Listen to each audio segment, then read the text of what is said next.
That kind of sparked the fire. Sifu. How did you get started into the martial arts? Well, it was kind of a family thing, to be honest.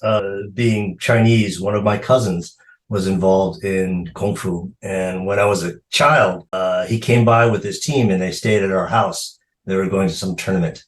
And it was just impressive to see that, what they were doing and their level of energy. And I must have been 5, 4 at the time, and it really left a big impression. I remember I had like this toy sword as a kid. And if there's one thing you got to know about my pursuit of the martial arts is I'm very oriented to swords. That's been the driving force of my discipline, is I love the sword arts.